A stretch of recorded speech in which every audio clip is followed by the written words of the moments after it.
Use the Force, Luke. Live long and prosper. I was going into Toshi Station to pick up some power converters. Lilu Dallas Multipass. Shut up and take my money. By Grabthar's hammer, what a saving. One does not simply walk into Mordor. X never, ever marks the spot. Winter is coming. You're a wizard, Harry. Stay a while and listen. Hey, old Kermit Frog. Your ties are cool. So say we all. This is a Play on Nerds. Welcome, everyone, to episode 130 of a Play on Nerds podcast. I am one of your co-hosts, Jarman. I'm the other co-host, Steve, and we're going to co-host the hell out of this thing. And this month of October, we're doing some spooky things, and so we're starting it off with the top 21 zombie films of all time, according to Collider, the online So resource. we are going to use someone else's work and then just judge it openly. As we tend to do. We did nothing to make this happen other than judge other people. Yeah, it's fun. And I actually haven't even looked at the list yet. I didn't even give it one look because I just wanted to I took a quick glance over, make sure All there's right. nothing that was going to catch me off guard, but that's about it. Yeah, I had to make sure at least it was a list that was relevant that our audience could connect to, but that's about it. But yeah, because there's other ones that are out there that are listing art house films that no one's heard of, and no one wants to. Yeah, who cares about that crap? Who cares about art? Not us, but No. that's later. Oh, that's right. So what have you been up to this past week? We're getting these out there so fast, I don't even know what's going on. That's right. We had a team event, which was, I think I mentioned last time, and it was carnival themed, and there were circus performers and a magician, jugglers and accordion players, and athletic artists who did crazy contortionist kind of stuff. And good booze, good wine, good food. It was a real good time. It all took place at Mighty your work. good time. No, a winery probably 20 minutes away that we rented out. Nice. And then after that, I just had a big cleaning weekend. My parents, who are in town as of right now, are here. We're coming, and so we battened on the hatches, and we shampooed the carpet, and deep cleaned the bathroom and the kitchen, and we reorganized some of the furniture, and we had a weekend. That's pretty intense. Oh boy, dude, it's tough being all adult and shit. It's true. But what have you been up to? I'm sure your parents appreciate that, and the fact that we timed these episodes for your listening audience perfectly so that we could do it tonight and possibly next week right after your parents are leaving. So it's going to be perfect timing. Yeah, we're making this happen for you, internet. It's all for So you. listen up. So what have you been up to? Well, I since I have a new lady friend, I've been more interested in getting out of the house more and finding cool things to do around Orlando, Florida, where I live that aren't, theme park related and aren't terribly expensive. So Have you asked her if we can say her name, or is she still person? Yes, her name is Jolie. Okay, Jolie. There you go, listening audiences. So Person. yeah, Jolie and I am looking for things to do and activities, seeing a lot of plays, and also there's tons of things to do if you live in a moderate sized city. If you go on Facebook events and just search for your area, so I've just found lots of festivals and that kind of thing to go to, which is exciting. But I went to one that was a friend's birthday party. It was just a little outdoor market festival thing with a band and face painting for kids, and then it got a little spookier later at night.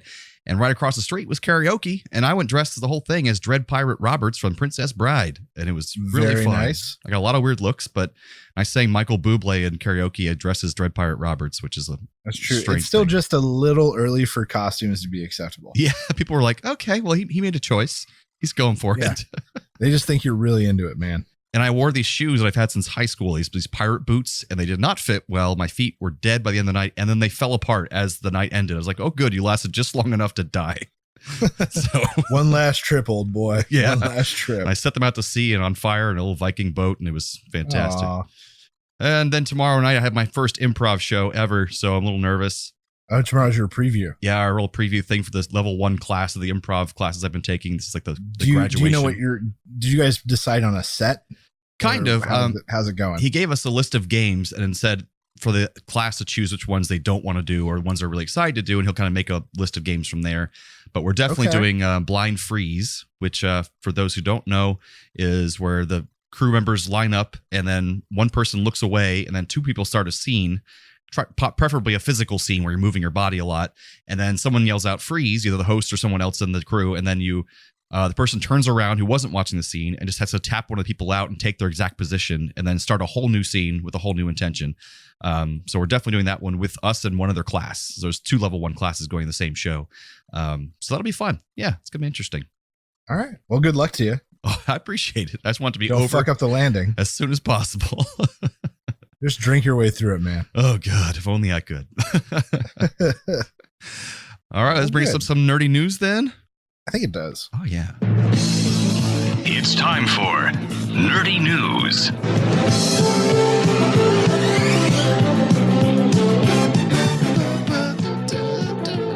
So what you got for us this week? Something with a funny name? With a cheeky name, it's Zebra can't change its stripes.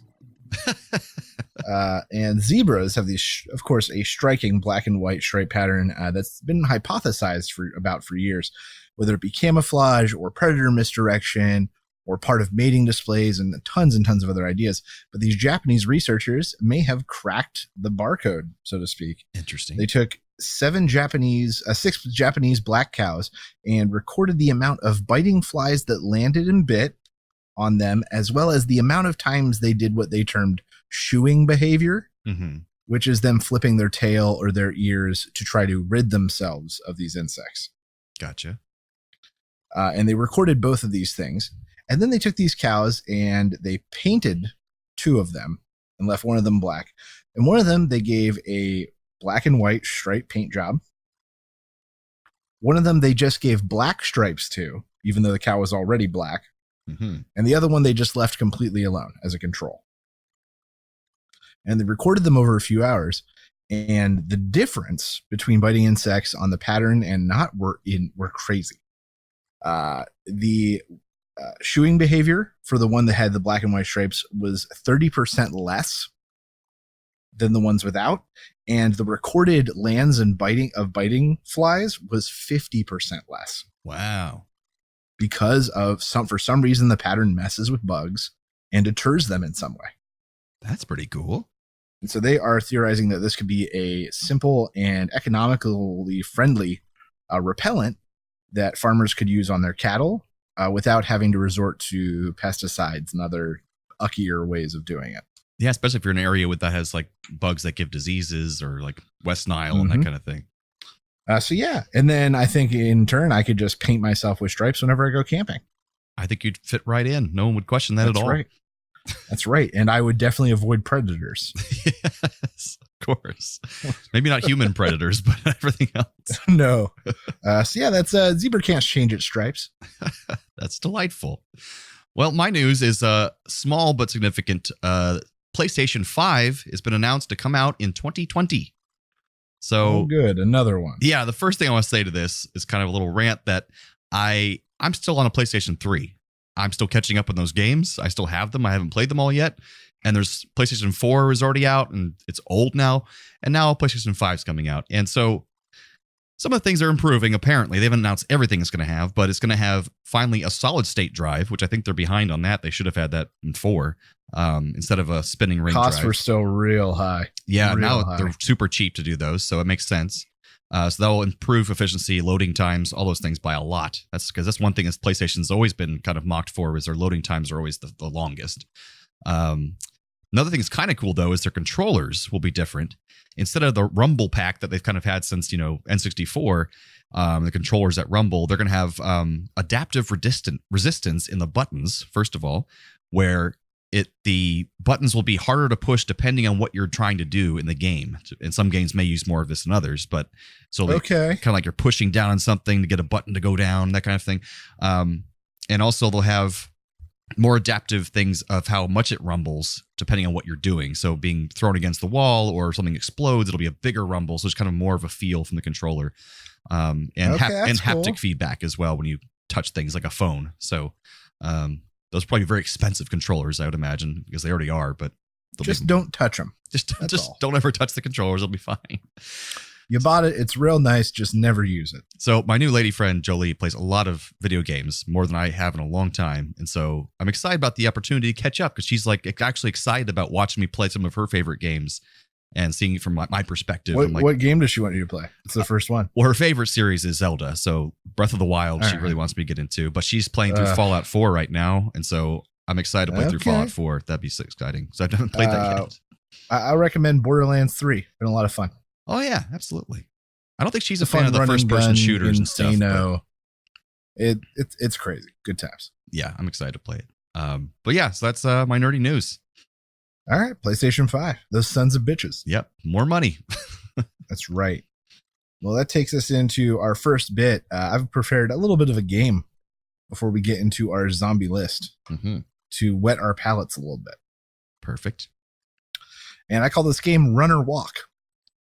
All right. Where I'm going to name 7 zombie films, and Jarman's got to tell me whether the zombies run or walk. It's a big distinction. It is. Fast moving versus slow moving zombies is the big debate in the arena. I might actually do well at this. I'm going to get 6 out of 7 correct. So I'm guessing now. All right. I'm excited. All right. Zombieland. Those would be running zombies. Yes, that's correct. Running zombies. Woo. Dawn of the Dead, 1978. Slow walking. That is correct. Woohoo. Train to Busan. Oh, I think those are fast zombies. Those are runners. Yeah. Shaun of the Dead. Slow walkers. Those are slow walkers. Land of the Dead. Slow walkers. That is correct. Yes. 28 Days Later. Those are fast zombies. That is correct. Those are runners. Some of the fast. The last one. I think it was the first one that had the fast zombies, at least. One of them, probably. And then Dawn of the Dead, 2004. I still think it was slow. I'm sorry, that's incorrect. Oh. That was the first Romero where they broke with the pact. And it's actually my favorite depiction of zombies, honestly, because the idea is that when the outbreak has first hit, there are some that can still run and still perform. Mm-hmm. But then as they deteriorate and the zombification is more, they become the shamblers that we know. That makes logical sense as their muscles start to rot and that kind of thing. Absolutely. And the Walking Dead sort of followed that same key, where at the beginning they're much more volatile and faster, and then they kind of shamble. Well, they never ran in Walking Dead. No, they did not. But they were certainly more active. Right. More agile, I guess. Yeah. All right. So you were right. You got 6 out of 7. That's you crazy. Only missed Dawn of the Dead 2004. And not by much. There's literally, I think, only one scene where they show zombies running. Oh, okay. Gotcha. It's right towards the beginning. And I had not seen, I think, 2 or 3 of those movies. So that's still pretty good. All right. Good job. 6 out of 7. That might be the best score in the history of the show. Well, I think I got all correct on something. Maybe not. Ian Cohen got like 10 out of 11 or something on Technobabble. Real, if I remember correctly, really hard questions. Back. Yeah. Really, like he got real trivia right. So. Yeah, because he's a real life rocket scientist. And we were saying, is this Technobabble or a real life thing? And he actually had to argue with us on some of them. He's like, actually, that's kind of real. And I was like, oh shit. Yeah. So yeah, I think he got 10 out of 11. He kicked our ass. Pretty good. All right, so that takes us into our judgment of Collider's 21 best zombie movies of all time list. Woohoo! I knew that was going to be it. I kid you not. I knew that was going to be it. Plus, I think you used it for another episode at some point. I think we talked about one particular zombie film, maybe, because yeah, it feels like this is like retreading something. Maybe we just did this already. That would be so funny.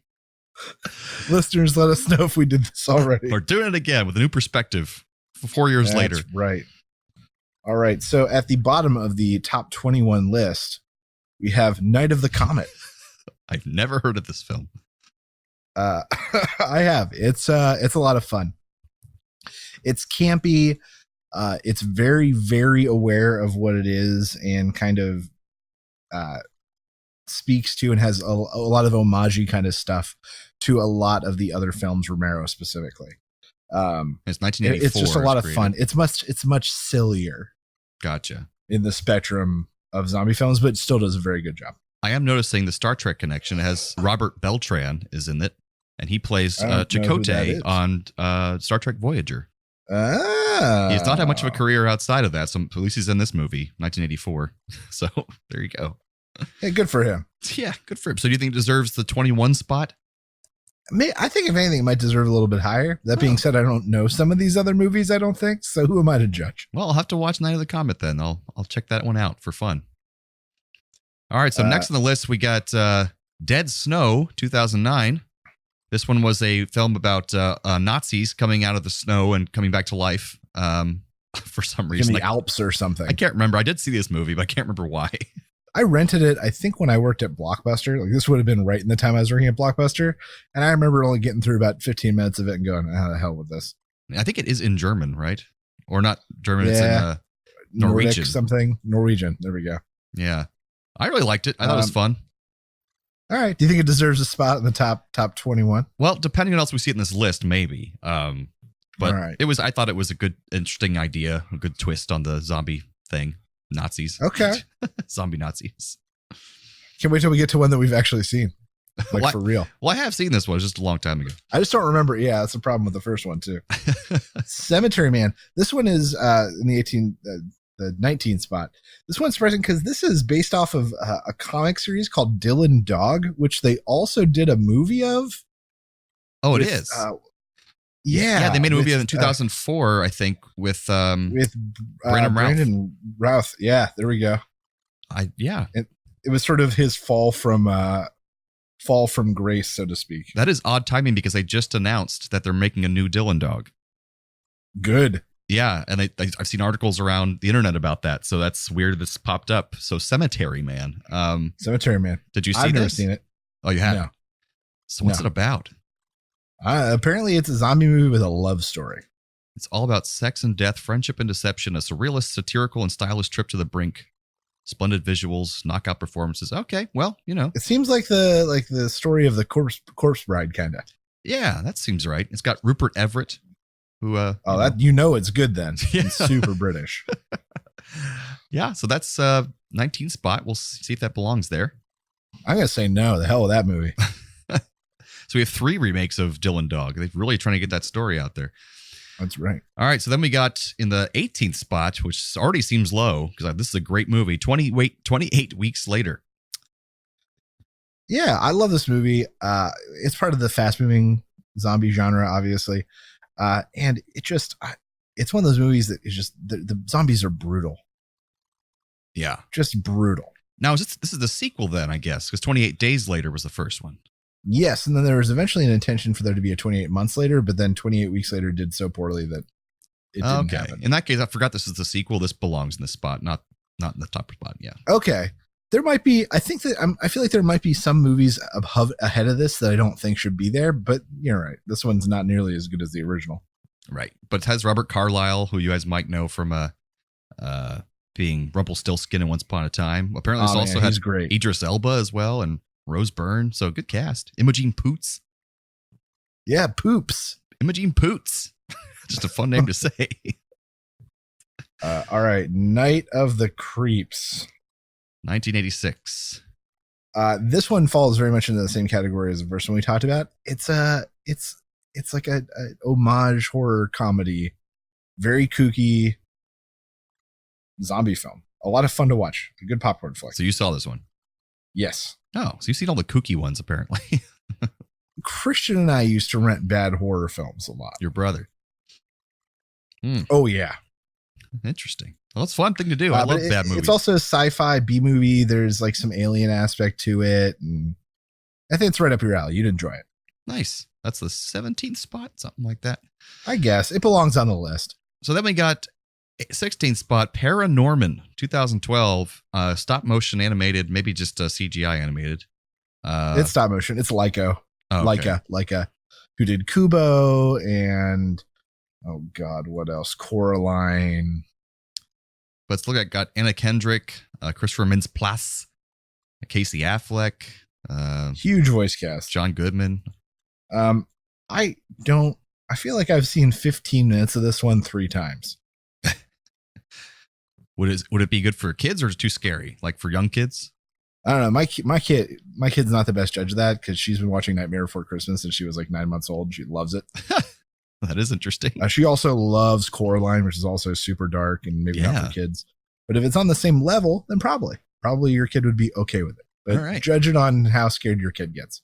Gotcha.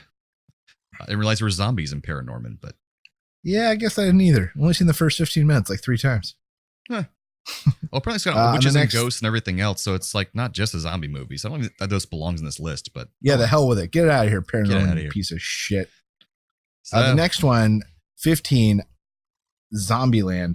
I can tell you right now that I'm going to be disappointed at a lot of the movies that are ahead of Zombieland on this list. Right. It was kind of riding on the coattails of Shaun of the Dead, which probably was like 4 or 5 years earlier from this movie, but because being a comedic, big action zombie film. Yeah, and I love this movie. I thought it perfectly captured sort of the silly nature of the post-apocalypse zombie world. It really like Americanized the violence, I'll say. And literally made it into a game in the movie that lended a lot of levity to the fact that these people were living and dying day by day in reality. Yeah, in this Zombieland, and I'm excited for the sequel, which is kind of what inspired this episode. That's true. We didn't mention that at the beginning, but that's kind of why. But it absolutely belongs on this list. I'm so excited there's a second one, and I'm going to be disappointed at some of the stuff that beat it. Yeah, and Bill Murray had his great cameo in this movie. So. Oh my gosh, Bill Murray's cameo is spectacular. I haven't seen it in a while. I have to rewatch it before the new one comes out. So then we have Planet Terror, 2007. This was part of a double feature movie. The Grindhouse. With Grindhouse, yeah. With this segment was directed by Robert Rodriguez. And then Death Proof. Death Proof was directed by someone else I don't remember. Quentin Tarantino. Okay, yeah, there you go. That's the one. Yep. And but this, I like both of them actually. Some people say Planet Terror was crappy, or they say Death Proof was crappy. I think both of them are really fun and silly. Great action. Really hot Rose McGowan at the time. Oh yeah, Marley Shelton's okay too. Oh yeah, not complain. But it's sort of it's a modern play on campy like 70s sci-fi horror. In that they literally like the camera cuts out a few times, those sort of tricks as well. Yeah. She has a gun for a leg. It's all very over the top. People get diseased and like explode. There's a lot going on in this film, but if you're down to like eat a bunch of popcorn and just be entertained and kind of crazed by a zombie film, this is a good pick for you. Also has cameos from Josh Brolin, Bruce Willis. So I thought it was a lot of fun. Yeah. Not better than Zombieland. No, but yeah, that's true. Why is it above Zombieland? That's crazy. See, that's the thing. I think there's gonna be a lot of those where I'm like, nope, not as good. So next we have one, though, Train to Busan, 2016. I still have not seen this, sadly. This is just spectacular. Just spectacular. It's basically about business people and commuters on a train as the zombie apocalypse occurs throughout the city. Nice. And spreads. And then, of course, an infected gets on the train. And so it's about them getting from one compartment to the other. And all these things that are small movements become these huge high stake moments. Yeah. Like movies work really well and they force themselves into a small area and don't make it too big and that kind of thing. And it's a movie that really demonstrates the human sacrifice of the survival situation and how the bonds are what, continue to make us human in the situations. It's absolutely great. I totally agree it belongs on this list. And I actually agree that this is better than Zombieland. All right. And this is more of a straight up drama horror, not any comedy aspects. There are a few moments of levity and there's a character that you like and kind of adds levity, but it is in no way a comedy. There's nothing Gotcha. super funny about it. Well, I've only heard wonderful things. Little moments to pull you out here and there, but that's about it. That's good. You need those moments. All right. So the next we have is The Beyond, 1981. I have not heard of this movie. No idea. Nothing. But the image for it is this girl with a giant hole in her head, and it was pretty good practical effects for 1981. So I'd say it looks interesting. Okay, yeah. That's all I can say. I don't think it's better than Zombieland. I think I've never seen it, but I just don't think it is. Looks like it's an Italian or South American film. So yeah, I don't know. The next one is Day of the Dead. And this is sort of an interesting choice because this movie is polarizing for a lot of Romero fans. 1985. It's sort of the continuation of the human race, and there are these people that have been living in a military base protecting this doctor who is doing experiments on how to turn the zombies back. Oh. And if they still have cognitive ability, and they kind of train one, but then of course an outbreak happens, and even this very fragile system they have set up collapses. But it shows like zombies interacting and being almost human, a theme that is continued in the movie Land of the Dead. That I honestly am not a huge fan of. It's still a good zombie film. It still has all the good tenets of a zombie film, but meh. That's why I always wondered if Walking Dead was ever going to go there, where there's somehow a zombie that turned back, or they finally find a way to, convert them into some kind of human again. But they haven't gone there over the 11 seasons they're going to have now. So we'll see. The next one, The Serpent and the Rainbow, starring Bill Pullman.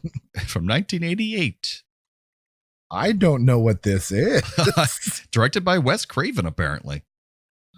And this seems to be more based off of the Haitian voodoo aspect of zombies, in that they're like bewitched spirits who are controlled by an individual and have a master. But I don't know what this is really. Wow. Bill Pullman, Wes Craven movie. Okay. If he's not giving the speech Independence Day, I don't know if I care that much. No, absolutely not. And that's the right answer for every other movie he's ever been in. So next we have... I'm going to say, no, it's not better than some of the other stuff on this list. Already, yeah. Next we have Reanimator, 1985, with wonderful Jeffrey Combs, who's in every Star Trek ever. He's amazing. Yeah, he's a great character actor. He's been around a long time. I loved him in Frighteners. Oh, I love Frighteners too. His villain in Frighteners is extremely disturbing. And it's no different in this film. I remember Christian and I rented this and the movie, its sequel, Beyond Reanimator. And for a long time, Beyond Reanimator was my Wi-Fi password. Really? Yes. That's so funny. A long time ago, back in college. And it's about like misunderstood, driven down scientist who is finally pushed to the brink and tries his experiment, and it ends up going well, and then kills his boss, and then reanimates his boss's head, and accidentally reanimates a cat and wrestles a cat puppet at one point. This is over the top in a very different way than a lot of the other zombie films. Like at one point, a disembodied human skull, zombie head, animated, eats out a woman. Oh my God. Like this happens in this movie. This is another one. Like if you've had a few drinks and you want to, eat 6 hot dogs or something, watch Reanimator. 6 hot dogs. It's ridiculous. Where do the hot dogs come into play?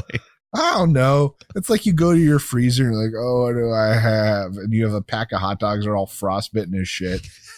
And you're drunk, so you're like, fine, whatever. And you just throw them all in the microwave, still in the package. And you're going to your Amazon Prime, you're like, what can I watch?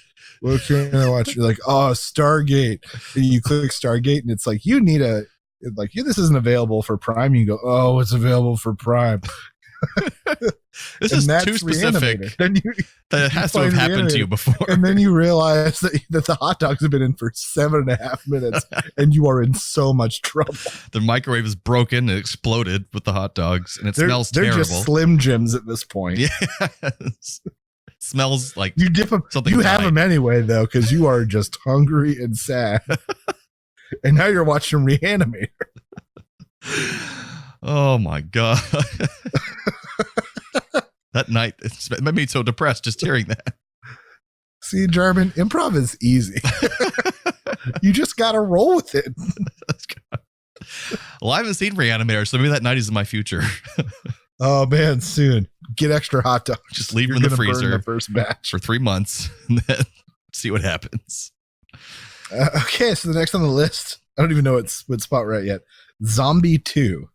With no E at the end, just Zombie 2. Right. So this was sort of a gimmick movie, but ended up being very good and is highly renowned. I've never seen it. But when Dawn of the Dead, Romero's film, was released in Italy, it had to be changed to Zombie with Z-O-M-B-I, no E on the end. Mm-hmm. And then this movie was Zombie 2, even though it really in no way related to the first movie that came out. And so when it came out here, it was just called Zombie with an E. And that was it. So it's supposedly very good. The gore's on par and pays a lot of homage to Dawn of the Dead and the Romero films. I don't really know a ton about it. I love the first sentence here. It says zombie versus shark. That's really all I should have to say. That's right.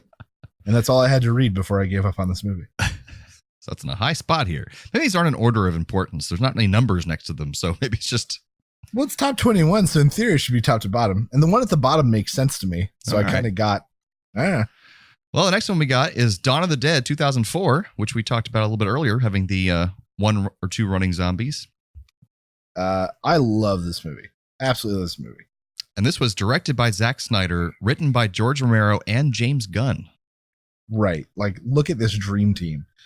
Great characters, great drawn moments, progression in the story. You get to see all the different phases, sort of the apocalypse through this snapshot of these survivors.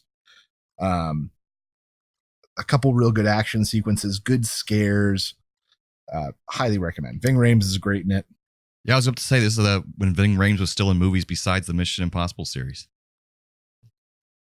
Yeah, just spectacular. Just spectacular. Nice. I've seen it in a long time. Then we have The Return of the Living Dead in 1985. Have you seen this? Another sequel to the Romero films, I believe. Yes, this is like B-movie horror. Takes place, if I remember correctly, in a small town where a zombie is cremated and the smoke that comes out is evil and like contaminates the earth and raises a bunch of other already dead people. Oh, goodness. It's a little bit different in its zombiehood in that it literally raises the dead as opposed to people getting bitten in sort of the modern sort of knowledge that we have about how zombies work in film and TV. But really over the top, if I remember correctly, a lot of nudity and just kind of obscene stuff. This movie was made for teenage boys in 1985, which a lot of movies were. Here it just says blood, boobs, and brains. That's what they said. Yep. Oh, this is the first movie, sort of in the modern cultural awareness, where zombies were specifically after brains. This is the first one, huh? Yeah, that came from Return of the Living Dead. Interesting. And in fact, Romero's were the first ones where zombies had a desire to eat flesh. And that was a part of their shtick. Before that, it wasn't really a thing. I mean, yeah, the Romero's really just made Romero. Yeah, when people say that Romero defined the zombie genre, they are not exaggerating. He invented it. All the tropes that we know. Yes, and everything that's come since. Interesting. All right, so 1992 brings us Dead Alive, which I've heard good things in a cult status kind of way about this film. Yeah, it's one of Peter Jackson's early ones. It's kind of grotesque and crazy. I don't remember that much about it. The gore is really over the top.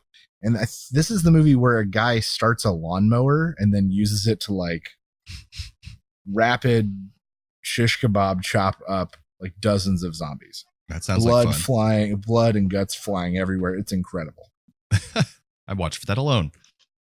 So yeah, Dead Alive. Check it out. If you like gory zombie films, it's gonna scratch that itch for you. And Peter Jackson. That's right, Peter Jackson. All right, what we got next? The next one is 28 Days Later, which we touched on earlier. 2002. Spectacular. Oh, yeah. Like, just spectacular. The music alone is worth it and crazy and drives the mood of the entire film. I love movies that show like what becomes of humanity when there's no humanity left. Yeah, I think that's one of the reasons I love the zombie genre in general. Right. I think this movie probably set the stage for Walking Dead to later be created. I'm sure this was an influence for Robert Kirkman watching this because the guy literally is the same thing happens in The Walking Dead. He leaves the hospital and he wakes up to the world like this. That's what happens in The Walking Dead. And these are fast-moving zombies. It's caused by a virus.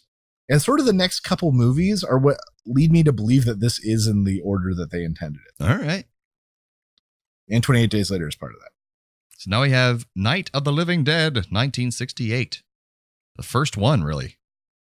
This is the one that did it. Well, it says right in the description that Night of the Living Dead is not the first zombie movie, far from it, but it's the most famous first ones. Oh no, I mean there's things I'll talk about it later in my second bit. But yeah, there are plenty of zombie movies before this, but most of the time the delineation was that they were like of the Haitian or voodoo zombie mythos. Right.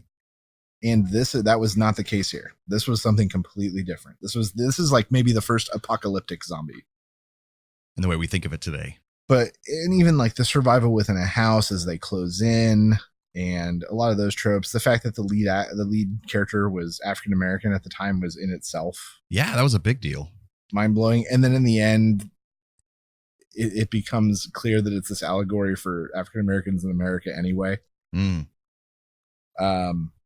Very well done. It defined the genre, and it's where George A. Romero started, and it all spawned from there, really. And that's in second place. That's in third. Oh, third. Okay. So in second, then we have Shaun of the Dead 2004, which is a complete classic. Oh my gosh. Yeah. It's just absolutely wonderful. It's like gives you those happy feels. Yeah. And not only did they make a good comedic movie, but they also made a good zombie film. It was thrilling, scary, but also hilarious at the same time. You know, the stakes were real between his mom and, you know, his stepdad and his moment as he lost his friend. Like you got to go through an entire range of emotions, which is not something that a ton of zombie films can say. And that's something that Edgar Wright and Simon Pegg really did well with the Coronado trilogy of movies. Cornetto. Sorry, we don't have that ice cream over here, folks. But that they were, just funny, but also had meaningful, touching moments. But it makes them an all-around emotional experience instead of just like a standard action flick or something. So yeah, Shaun of the Dead absolutely belongs on this list because it was two great types of movies in one, and that's hard to pull off. Definitely, check it out if you haven't. And then at the top of the list, and this one I agree with, Dawn of the Dead 1978, the original. Right. This was filmed in the Monroeville Mall. I think Jarman got to go, right? Where's that? Monroeville in Pittsburgh. Did I? Monroeville is a town next to Pittsburgh. I think we went. Did we go to a real terrible mall? I don't remember. I don't think so. I don't know. We may have. But yeah, the Monroeville Mall. Supposedly some second cousin type Baumans are in it. Oh, nice. Some of your extended family. Supposedly. I don't know if there's any truth to that. And it's a group that make it to a mall and they survive within. This has the added bonus that the new Dawn of the Dead doesn't, in that they are then inundated and attacked by bikers, raiders. And so it's not only them defending themselves from the dead, but them defending themselves from other people. Right. And it's very clever. And very well done, and it really takes the time to develop. It doesn't move fast, which is just great. So not in a boring, slow way, but an interesting way. No, like you see a guy, one of them figures out that the only stairway they can't block is a specific one, so he goes and breaks into like a hardware store in the mall, and then gets supplies and makes a fake wall to cover the stairway. I think I've only seen parts of this, and it was always on TNT late at night, that Billy Bob monster movie. I remember that one thing. I remember that. I know exactly what you're talking about. People our age might remember the days of hosted movies on cable TV, where you'd have some funky host that'd be hosting late night B movies, and they, between commercial breaks, they'd like comment on the movie and say funny quips, and then they'd go back to the movie. And there's a lot of those, and they're a lot of fun. Yeah, I remember that a lot on TBS, TNT, USA. Oh yeah. A lot of those kinds of Dinner in a shows. movie. Dinner in a movie. Well, no. Oh my gosh. But because this one, I agree that if there was a top, that this would be at the top of it. Truthfully, I need to rewatch it. Highly recommend both Dawns of the Dead, but 1978 is a classic without a doubt. Nice. That I guess completes our list. That does. It completes the top 21 zombie films. Some of them we haven't seen, but the ones we have, check them out if we endorsed them. I don't think they missed any big, huge zombie movies. So that's good. No, there's none specifically I could think of. The one that isn't on here that I enjoyed is Pontypool. Oh, I haven't seen that. It's where zombie virus or effect is transferred through human speech and radio waves effectively. Very good. Highly recommend. Another one from New Zealand called Wormwood has a very interesting take on zombies where they like burp gasoline and they use zombies to fuel their vehicles. It's real strange, but good. Oh, and there is a classic that they definitely missed out on. It was on Netflix. I think it was called Weed Zombies. I don't know, something like that. But basically, there's a bunch of college students, and they found out the way not to turn into a zombie was to always be high. So you had to constantly find new sources of marijuana, and that's how you survived the night. Oh, man, that's crazy. It was amazing. And terrible. I can't believe I missed that one. I forgot what it was called. Why isn't that one on the list? I know. Gosh. So I hear you have some facts for us about actual real-life zombies in a way. Well, kind of in a way. So zombies through time is what I called it, but I don't know if that's really effective or not. So ancient Greeks may have been the first to sort of start the zombie mythos. A lot of burial sites can be found where bodies were prepared and made ready, and then they had like giant heavy things or boulders laid on top of them, or were restrained as if to stop them from raising from the dead. Interesting. The first recorded use of it is in a history of Brazil from 1819, written by a Robert Southey, famous poet. And then got mentioned again about right at the beginning of the 1900s in a West African Kimbundu to Portuguese dictionary, where the zombie was derived from dzumbi, which is a wandering, tormenting spirit or soul. Interesting. That was in like 1903 or something like that. But zombie first entered the real Western world and nomenclature with a book that got some success called The Magic Island in 1929. And this was shortly followed up by a crazy popular Bela Lugosi movie called White Zombie in 1932. And those two things really cemented the word and sort of the concept in the human mind. Because there's a weird word. I wonder where that came from. Now, mind you, both of these were, as I mentioned before, the more traditional voodoo zombies, Haitian voodoo, where spirits would be entranced or murdered and then raised, but they were serving a master and they were slaves to a master. Right.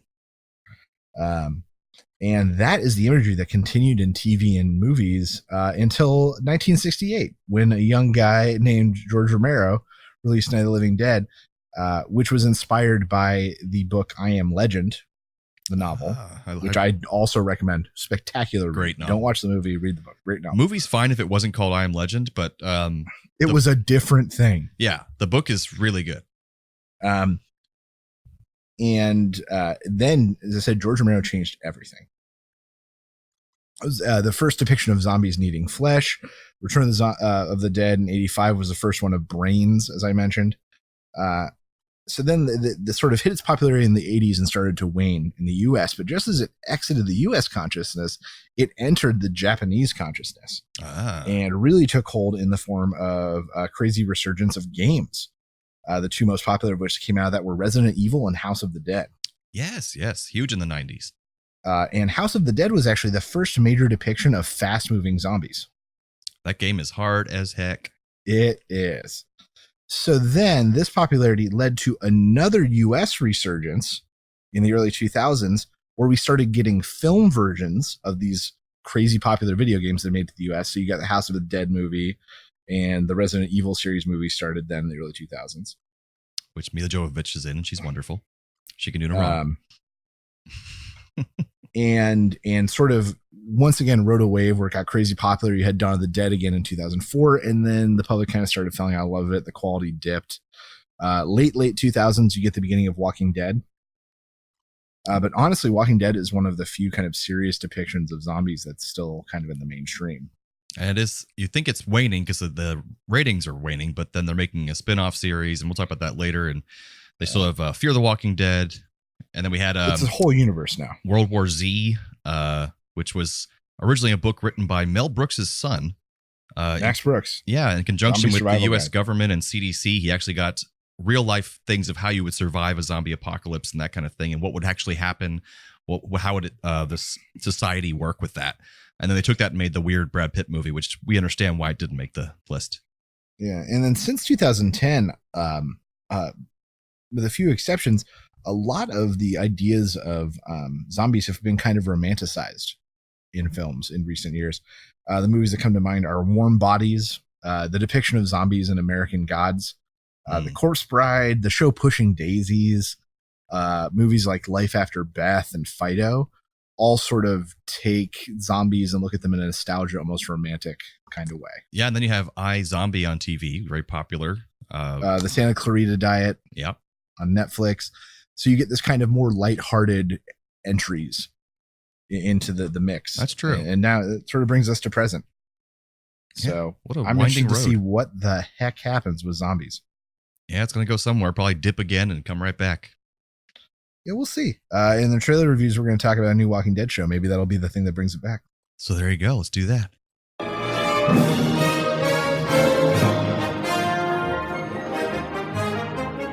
All right, well, since I just mentioned it, let's talk about So I could only find this titled as Walking Dead Universe New Show. Yeah, and on the poster they have on IMDb, it says Walking Dead new show. So, I mean, don't really know. So we're going to go ahead and play the trailer here. It's interesting.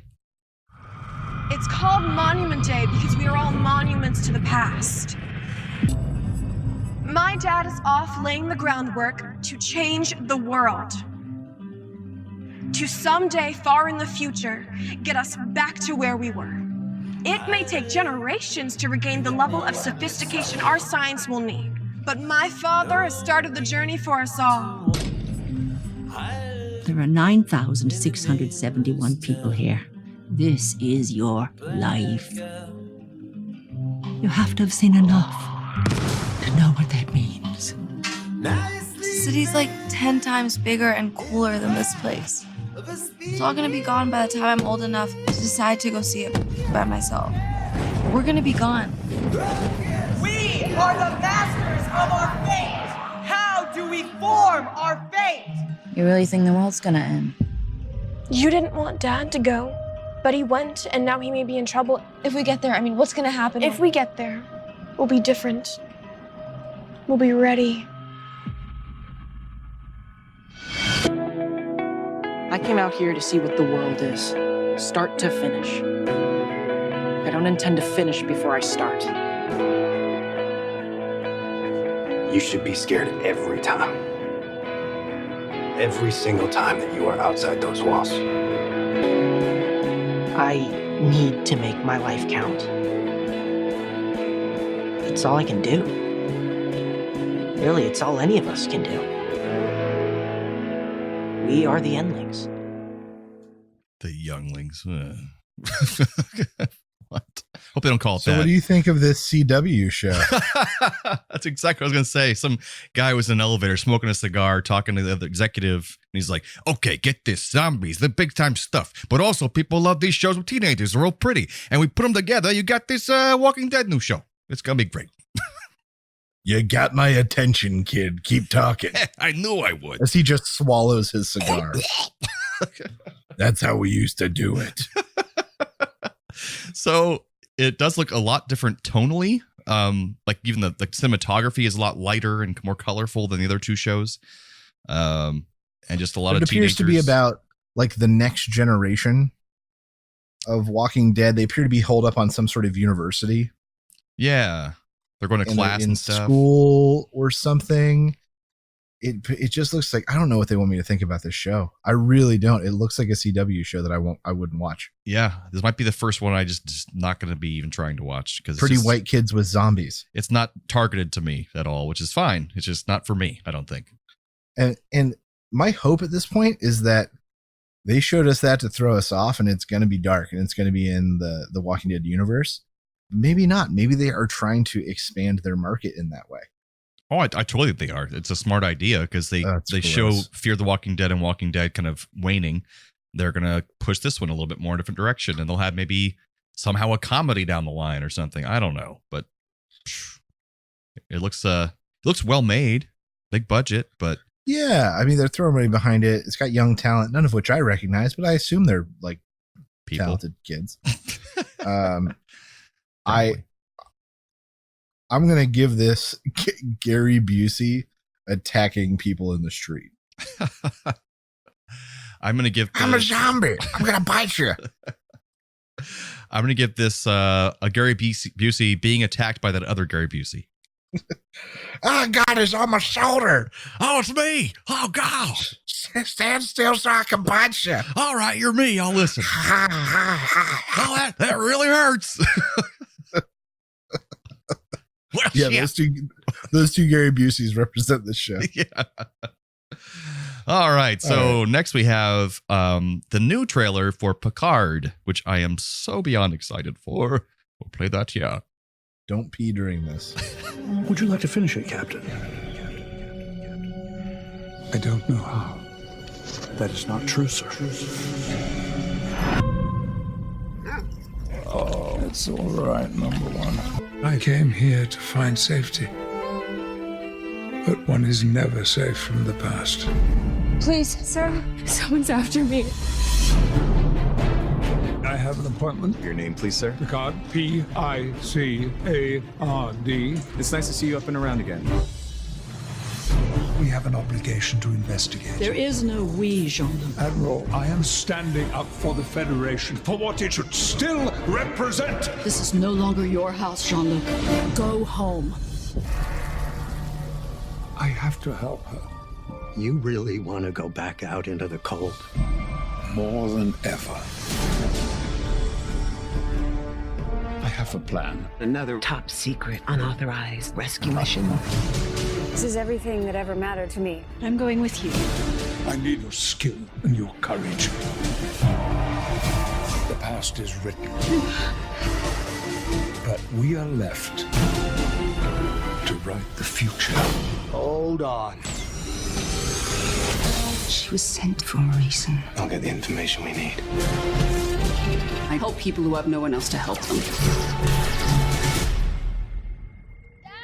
What? Come out here! Stop yelling! It's Jean-Luc Picard! Hello, Will. Jean-Luc. We have a story just waiting to be claimed. Thank you for not trying to talk me out of all this. Believe me, I know better.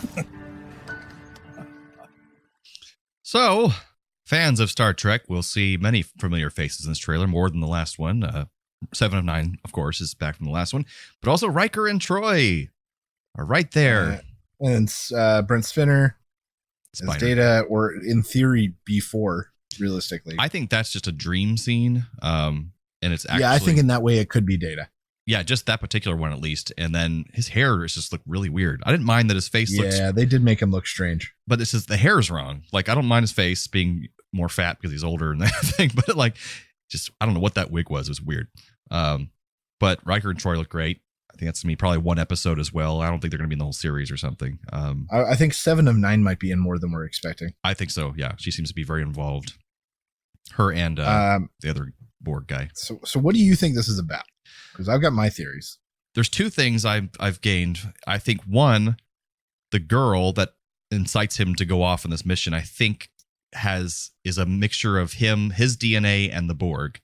And they must have created her because it also ages correctly when not first contact, but when he had the episode where he was assimilated by the Borg and became Locutus. They took his DNA and somehow made her. So she's like half Borg, half human, kind of full hybrid. Yeah, I think she's the new incarnation of the Borg Queen. And I think she's has directly involved with him. That's why he wants to get involved. And she's aged correctly for when that happened in real life. So it works. Yeah, true. And then they also flashed it real quickly, kind of like a android type of army or something, or a bunch of androids standing in a row that were unactivated. And then he starts talking to the admiral saying, this is not what Starfleet is about. And I think it's because they had an episode about this in the past where they wanted to stop Starfleet from using androids or holograms as labor or as an army, especially the whole Data episode where they say he has autonomy. You can't just make these creatures because then you're creating consciousness. And so I think they decided to go ahead and do that. And now he's pissed at them. So he takes off from Starfleet. That's my theories. See, I think that this entire season or show is going to be the final arc of the Borg sort of arc for Jean-Luc, which as a character he needs resolution on. That makes sense.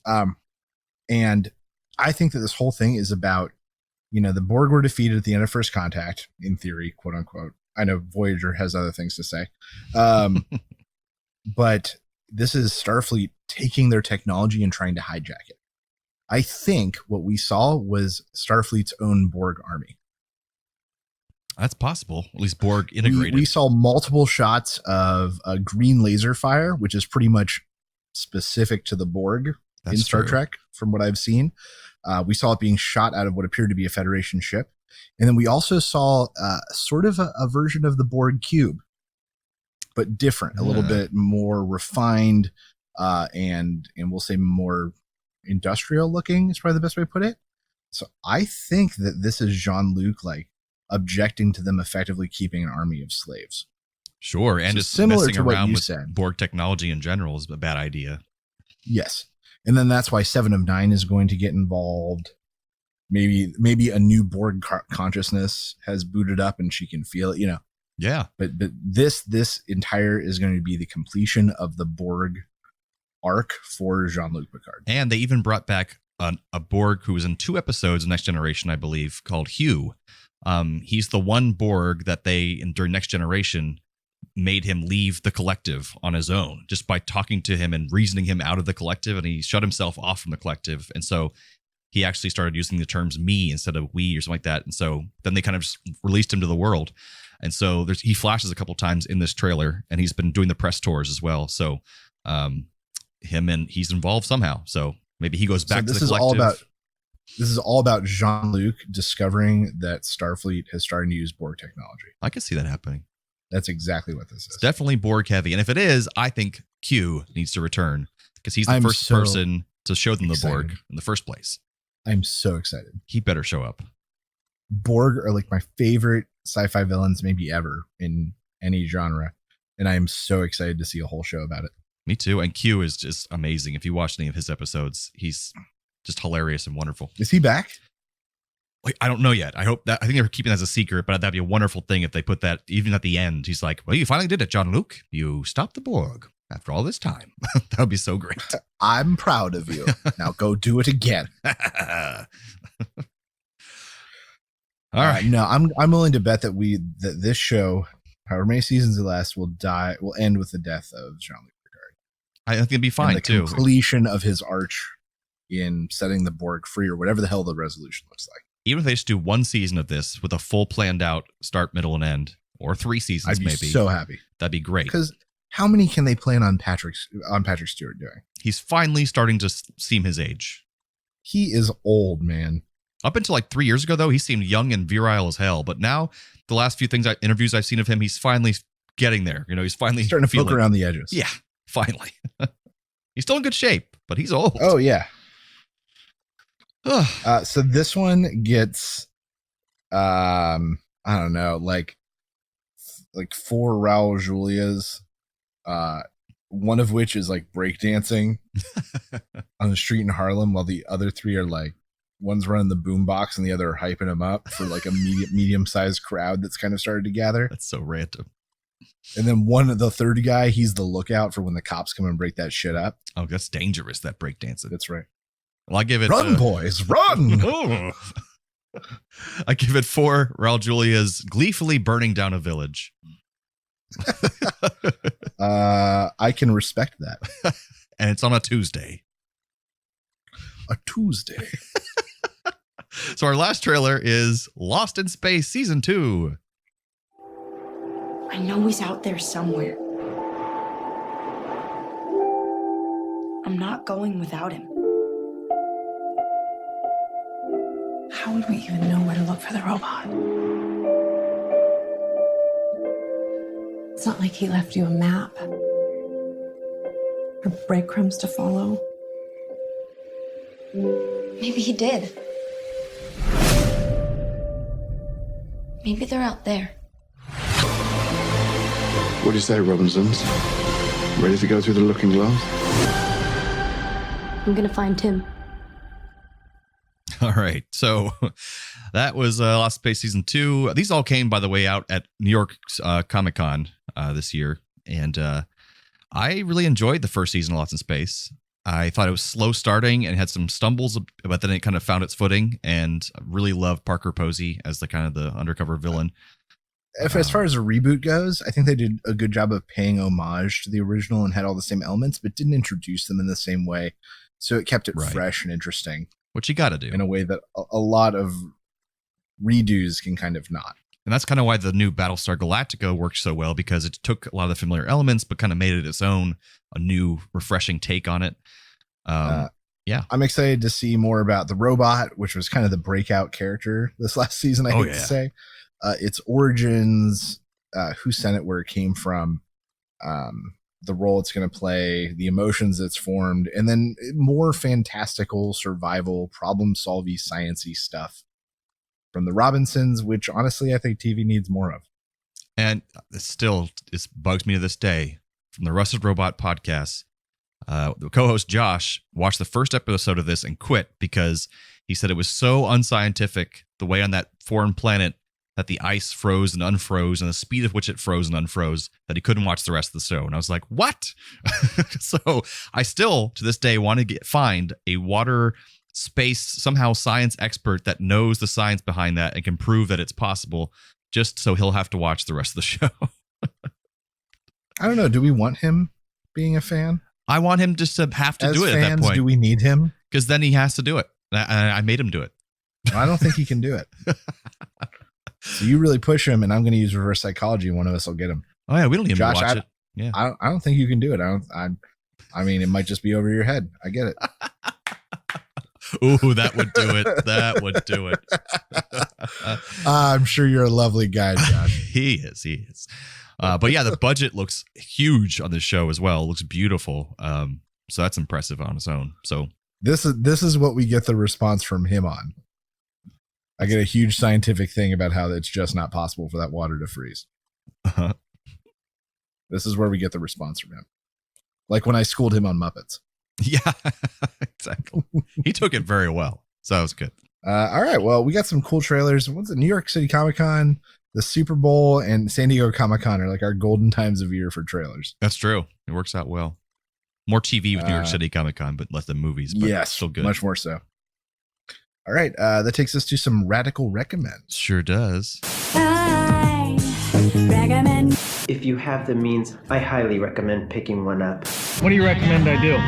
I recommend Pleasant. All right. Well, for me, I had just a couple quick things. Not a lot of time to watch a lot of new stuff or consume anything. So I did finish Preacher. They put out their last episode. It's done now. So you can watch all 4 seasons. Just 4. Finish on? 4? Mm-hmm. Okay. It told a full arc story. It ended the way it wanted to end, and I think it was really well done. I think one of my favorite shows of all time. Just super fun to watch and great characters. And then the new season of Walking Dead is out. Speaking of our theme of the episode, and I watched the first episode. I think they're going in a really fun, cool direction. It's definitely tonally changed. It's more comic booky now. But I just think it shouldn't have such low ratings. I think it's doing really well, and that's just people should watch it. So that's my recommends for this week. All right, new season of Walking Dead. I've heard that it's the pace is quickened. I think so. Considerably. A lot more action in last season and this season in every episode, as opposed to a lot of dull lulls in like between 4 nothingness. Yeah, which is really what drove me away from the show. Yeah, understandable. My radical recommends comes from the deep dive of YouTube I usually do, and this is Vacuum Wars. Just the words Vacuum Wars in a row, we'll find it. And it's a guy who dedicates all his videos and does like side-by-side tests of every variation of vacuum that you can think of. He compares like automatic vacuum floor sweepers. He compares the best hand vacuums. He compares the best cheap hand vacuums. He compares the best cheap vacuums in general, the best stick vacuums, the best vacuums with carpet cleaning attachments. He gets new products and does reviews. And this is once again one of those cases where somebody is so enthusiastic about something that it drives you to be enthusiastic about something that you normally would not care about. Well, and for me, I'm a super clean freak, and you're your dad, so vacuums are important. Right. And honestly, I think that might be what's doing it the best, because you get to watch him like put down a trail of coffee grounds and then pick it up with a bunch of it's very soothing. Satisfying. Yeah. It's very satisfying in that way. But he really does some good side-by-side comparisons and talks about like, the two best vacuums under $50. Nice. The two best vacuums that do well on both carpet and tile. He does a lot of that kind of stuff, and he has a ton of content. Oh my gosh, does this guy have a ton of content? Wow. And he needs more so Vacuum viewers. Wars, check it out. I recommend. He has under all these things I try to find things that have under 50,000 subscribers. Which is still a lot. But they're not the guys scraping in and making their living off of YouTube. Probably not quite yet. They're the guys that still have day jobs. Yeah. They're just really so good they at have what to they be do. extra passionate about this crazy stuff they choose. Well, we appreciate you, Vacuum Wars. Yeah, check out Vacuum Wars on YouTube. Highly recommend. Nice. I think that takes us to the end of our episode there, Steve. Yeah, because we have no thank you section. I mean, I will throw a quick one out there, as always, to Mike or @Jarek for always retweeting our tweets. Thank you, sir. And listening to our show. Mike Jarek. Don't feel obligated because we mentioned you. You don't have to listen to our show anymore if you don't like it anymore. You can stop anytime you want, just so you know. That's true. I gave my mom the same permission. Yeah, you don't have to listen. But we appreciate it. But if you guys write us something, we will then thank you on the next episode. That's always the deal. So write us something, Facebook, Twitter, email us, anything at aplayonnerds.com. We'll get it. And then we'll thank you in the next episode. Yeah, and if you agree with this list, if you had any movies that were missed, movies that you thought shouldn't have been on the list, let us know. If you just want us to know that we are huge sacks of shit, just write that down and send it to us. And we will thank you for it. Absolutely. So in between now and then, if we'll keep coming back and being your nerdy co-hosts, if you all come back and keep on being our nerdy audience. Thanks again, Internet. Stay nerdy, my friends.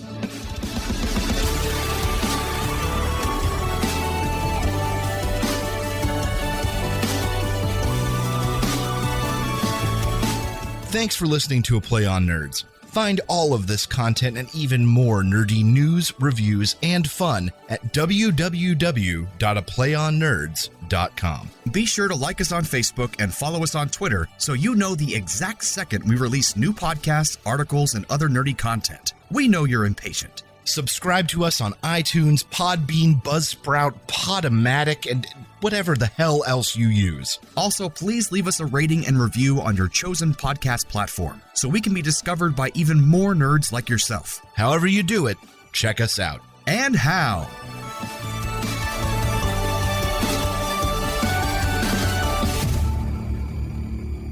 I had the team event. I think my kid's going to come up and say something to the podcast. She escaped the room. She's like a monkey that escaped her cage. All right, Joyce, what do you want to say to the podcast? I'm checking what I should say. What should you say? I'm just going to say something to Uncle German. Oh, okay, say something to Uncle German. Good night. Oh, good night. All right. He says good night, okay? Go see Mama. That was so cute. And then the travels down. All the way down the That's right. What'd she say? My voice travels down this cable. I just explained to her what the microphone was last time. Down this cable and into the computer, and the computer sends my voice to Uncle Jarman. And it goes in the button. That's right. It goes in the buttons. Teaching her podcasting at a young age. That's right. We got to pass these skills on. Yeah. Play on Nerds episode skills 1000. in quotation marks. See, in the future, we'll have episode 1000 hosted by Joyce and my future child. That's right. They'll host it together. You'll have triplets. Oh, God. Don't say that. Right off the bat. You can feel yourself getting more tired. I need to start working a lot more right now. Only forever, though, until you die. Yeah, no problem. Which is also more. Hey, naked baby. Oh, gosh. What is What'd you do? You went poo-poo. Where did you go poo-poo? Yeah, I did. You went poo-poo on the potty? I know, I get the same way after I poop. So do my cats. All giddy and excited. Let's get frisky. What's going on? And black and white, too. Why are you back? Because she wriggled out of my arm. Gosh. Joyce. I have a troublemaker for a child. It's time for She's at that age. I'm just gonna tell Uncle Dad that I went poop. All right, stand up here, and you talk into here, and you tell Uncle Jarman you went poo poo. I went poo poo. Congratulations. He says, "Congratulations." Come on, kid. I went poo poo. It is just that easy when they're this young.